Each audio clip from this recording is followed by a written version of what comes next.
देवों के देव महादेव के चरणों में प्रणाम करती हूँ। माँ भवानी जगदम्बा के चरणों में प्रणाम करती हूँ। 33 करोड़ देवी देवताओं के चरणों में प्रणाम करती हूँ। 300 बताने वाले हरिंदर भैया नीलम दीदी के चरणों में प्रणाम करती हूँ। सभी गुरु भाई गुरु बहना के चरणों में प्रणाम करती हूँ। हे महादेव मेरा प्रणाम स्वीकार करिए, स्वीकार करिए, स्वीकार करिए बाबा। गुरु भाई गुरु बहना, मैं एक शिव कथा कहने जा रही हूँ, प्लीज सुनिएगा और अच्छा लगेगा तो कमेंट करके बताइएगा और पूरी कथा सुनिएगा। पूरी कथा सुनने से ज्ञान होता है, आधी अधूरी कथा सुनने से शिव गुरु का अपमान होता है, इसके लिए प्लीज पूरी कथा सुनिएगा। एक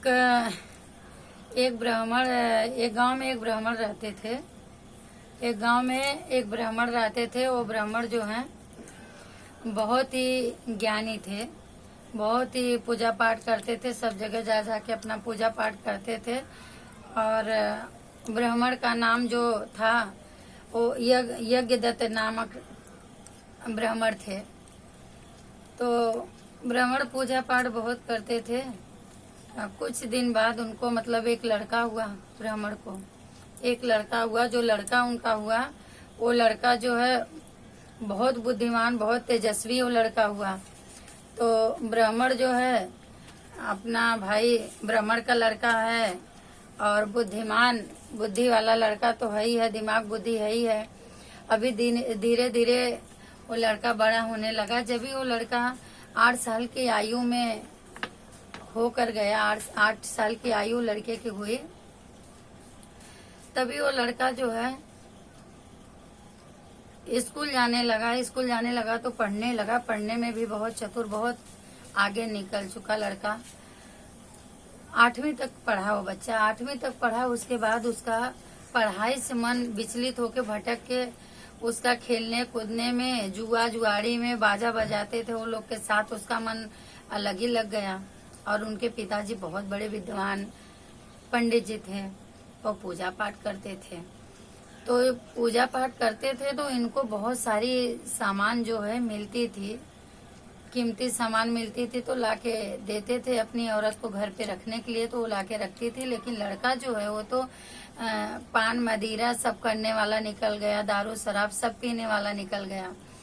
तो जुआड़ी लोग के साथ रहने लगा। तो घर से चोरी चोरी हर एक महंगी सामान जो पिताजी ला के माता को देते थे, माता रखती थी, ये लड़का ले जाके अपना जुआ खेलने लगा। घर के सारे सामान धीरे धीरे ये बर्बाद करना चालू कर दिया। तो जब भी पंडित जी आते थे पूजा पाठ से, तो पंडिताएं से पूछते थे कि उनके लड़के का नाम गुणनिधि था, तो पूछते थे गुणनिधि कहाँ है, लड़का कहाँ है। तो माता जी बोलते थे कि अभी माँ तो माँ होती है, लड़का कितना भी बुरा होने दो माँ छिपाती है, माँ की ममता ही अलग है। तब माँ क्या बोलती थी, बोलते थे कि गया है किधर, पूजा पाठ के लिए गया है, या तो किसी मंदिर में जाके पूजा कर रहा होगा, किसी देवालय में जाके कीर्तन भजन कर रहा होगा, आएगा। तो पिताजी बोलते थे कि ठीक है भाई, क्यों पिताजी इतना नहीं जानते थे कि मेरा लड़का बिगड़ चुका है। लेकिन माँ जो है वो जानती थी।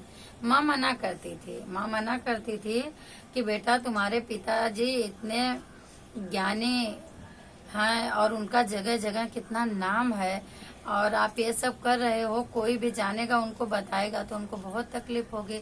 लेकिन बेटा तो बिगड़ चुका था, वो मानने के लिए, सुनने के लिए तैयार नहीं था। तो कुछ दिन बीता बेटा और जवान हो गया। उनके पिताजी उनकी शादी करवा दिए। फिर भी माँ बहुत समझा रही थी, बेटा ये सब नहीं करो, लेकिन बेटा मानने के लिए तैयार नहीं। जो भी कीमती सामान आती थी वो ले जाके जुआ खेलता था और जुए में हार के ही आता था। तो एक दिन पंडित जी को बहुत अच्छे घर गए थे पूजा कराने के लिए, तो उनको वहाँ मिल गई बहुत सुंदर हीरे की अंगूठी मिल गई। पंडित जी लाके पंडिताइन को जो है दिए। पंडिताइन रखी थी। तभी पंडित जी का लड़का गया जुआ खेलने के लिए, तो वो भी अंगूठी लेके गया, अंगूठी हार गया। अभी पंडित जी तो किधर से आ रहे थे, और जो जुआड़ी जीता था इनकी अंगूठी इनके बेटे के हाथ से, वही अंगूठी उसके हाथ में पंडित जी देखे तो उसको बुलाए, बोले सुन लल्ला इधर आ। तो आया हो, तो बोले कि क्या हुआ पंडित जी? तो बोले कि हुआ कुछ नहीं बेटा, ये अंगूठी मेरी है, ये अंगूठी आपको कहाँ से मिली? तो वो बोला कि नहीं, ये अंगूठी आपकी कैसी है? मेरी अंगूठी है। तो पंडित जी शरारत करने लगे, क्योंकि पंडित जी ने वो दान में पाए हुए थे, तो पहचान रहे थे मेरी अंगूठी और थी पंडित जी की अंगूठी। वो बोला नहीं, ये आपकी नहीं, मेरी है। तो पंडित जी बोले, सुन बेटा, तू बता कहाँ पाया, झूठ ना बोल, और ये अंगूठी तुझे मिली कहाँ से? ये मेरी अंगूठी है। तो वो लड़का पंडित जी को चिल्ला के बोला कि ये आपकी अंगूठी नहीं है, सच सुनना चाहते हो? बोलूं? तो पंडित जी बोले कि क्या सच बताएगा, तू बता मुझे। तो वो बोला कि आपका लड़का जुआ खेलता है, आपको नहीं पता है? आपका लड़का जुआ खेलता है और ये जुआ मेरे साथ खेला, ये अंगूठी उसी में हार गया, तो ये अंगूठी मेरी है, मैंने उसे जुए में जीत लिया हूँ।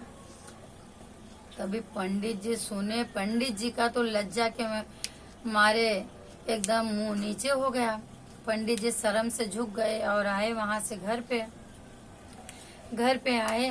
तभी पंडिताइन से पूछने लगे कि पंडिताइन, वो जो मैं आपको अंगूठी हीरे की लाके दिया था, वो अंगूठी आप कहाँ रखी हो? तो अभी पंडिताइन क्या बोले, पंडिताइन भी जान रही हैं, पंडिताइन तो उनको पता ही है लड़का लेके गया, तो पंडिताइन क्या बोले? तो पंडिताइन चुप थी। तो बोले नहीं, बताओ अंगूठी है कहाँ? तो पंडिताइन बोली कि वो अंगूठी क्या मालूम कहाँ मैं रख दी हूँ, मिल नहीं रही है, मिलेगी तो दे दूंगी। तो पंडित जी बोले कि बस अभी झूठ नहीं बोलो, बहुत झूठ हो गया तुम्हारा, अभी झूठ मत बोलो। तो पंडिताइन बोले मैं झूठ नहीं बोल रही हूँ, अंगूठी है। तो पंडित जी बोले कि तुम मेरे से कितना छिपाती थी, तुम्हारा बेटा जुआड़ी है, तुम्हारा बेटा नालायक निकल गया, कुकर्मी निकल गया, तुम्हारा बेटा किसी लायक नहीं, दुराचारी हो गया है तुम्हारा बेटा, हमारे घर के लायक तुम माँ बेटे दोनों नहीं हो। और पंडित जी तुरंत दोनों को निलज्जित करते हुए और बोले कि मेरे घर से तुम लोग निकल जाओ, मेरे घर पे तुम्हें दोनों को रहना नहीं है। तो माँ बेटे दोनों घर से निकल गए। पंडित जी अपनी शादी जो है किसी पंडित के लड़की से अपनी शादी पंडित जी कर लिए और ये माँ बेटे निकल गए, वहां से निकल गए। अभी ये जो इनका लड़का था वो आया घर से जब भी आया वो लड़का पूरा दिन इधर उधर भटका, बिगर खाए बिगर पिए ऐसे ही भूख के मारे तड़फड़ा रहा है। आया तो उसी दिन शिवरात्रि थी, इस साल की जो बड़ी वाली शिवरात्रि आती है वो वाली बड़ी वाली शिवरात्रि थी। वो लड़का सब जगह से घूम फिर के आया और शिव मंदिर के बाहर ही बैठ गया और बैठ के वहां से देख रहा है, भूख के मारे एकदम बेतहाद हुआ है, देख रहा है सब भक्त आ रहे हैं, जल चढ़ा रहे हैं, पूजा कर रहे हैं, शिव जी की आराधना कर रहे हैं, अर्चना कर रहे हैं, उधर कीर्तन हो रहा है, सब लोग अपना कीर्तन कर रहे हैं, सब अपने भक्ति भाव में झूमे पड़े हुए हैं और ये सबको खाली बैठ के देख रहा है, शिव के मंदिर के बाहर बैठ के सबको देख रहा है और भूख बहुत तेज लगी है। तभी देखते देखते सब भक्त लोग आए, पूजा कर करके अपने घर चले गए और रात हुई जब भी, तभी सब लोग अपना जो मंदिर में पूजा कर रहे थे सब लोग अपना अपना खा पी के सो गए। अभी इसको कौन पूछता है, इसको कोई नहीं पूछा, ये बैठे वहाँ भूख के मारे एकदम बेकार हुआ है कि कितना भूख लगी, कोई कुछ ला के दे दे तो खा लूं, देख रहा है और कथा सुन रहा है, भगवान का जो हो रहा है पूजा पाठ वो देख रहा है, सुन रहा है।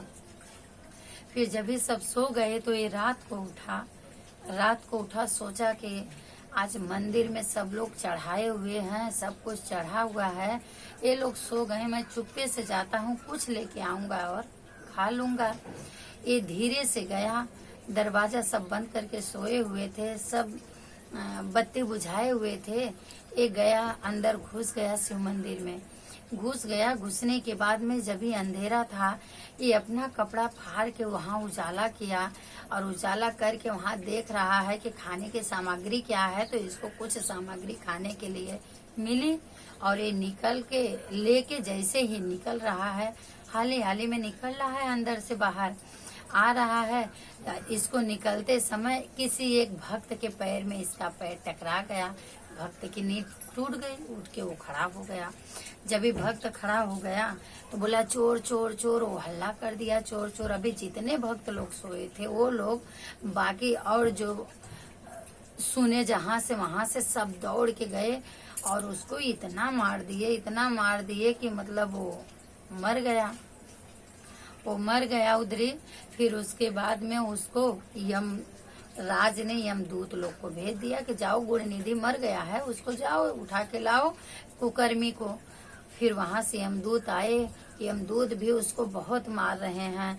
क्यों? हम जैसा कर्म करते हैं वैसा हमें फल मिलता है। हमारे मरने के बाद भी हमारा जब कर्म अच्छा नहीं रहता है ना, तो हमें यमदूत लोग भी बहुत सताते हैं, बहुत मारते हैं, बहुत ताड़ना देते हैं।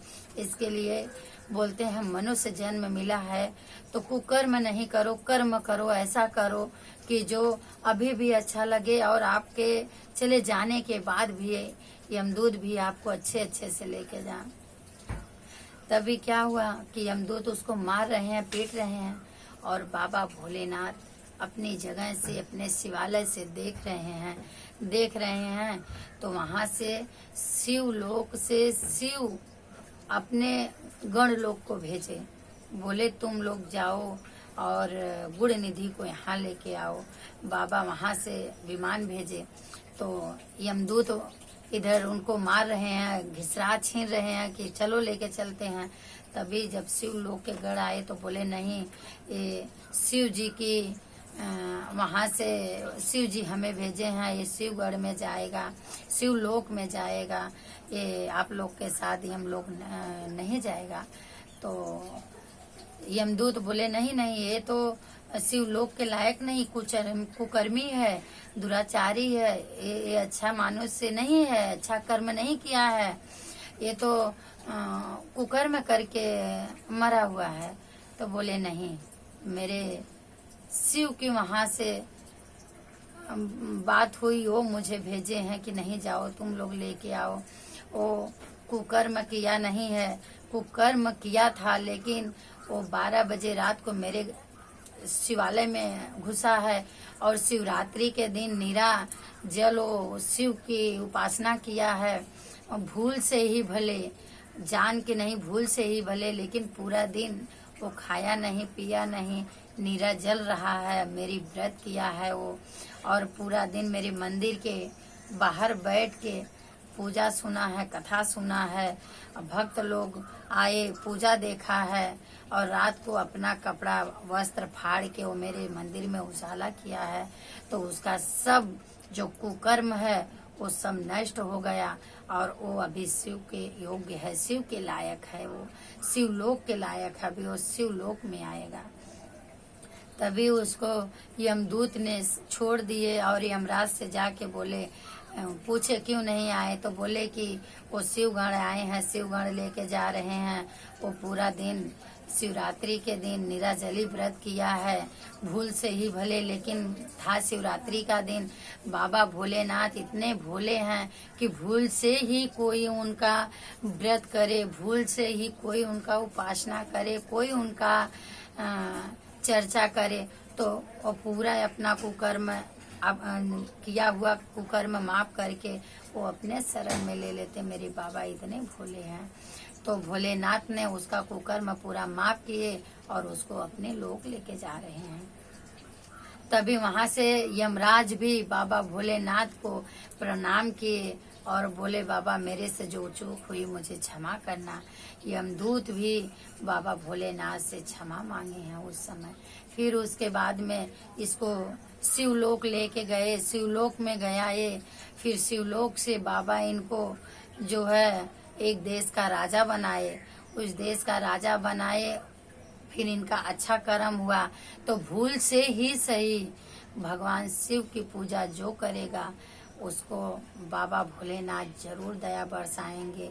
मेरे बाबा भोलेनाथ बहुत दयालु हैं, इसलिए सभी गुरु भाई गुरु बहना शिव की पूजा करो, शिव की आराधना करो, शिव की उपासना करो। मेरे बाबा जैसे गुण निधि को अपने लोक में लेके गए, उनको मोक्ष मिला, वैसे सबको मोक्ष मिलेगा। सबको अपने लोक लेके जाएंगे, सबको सुख शांति देंगे सबको।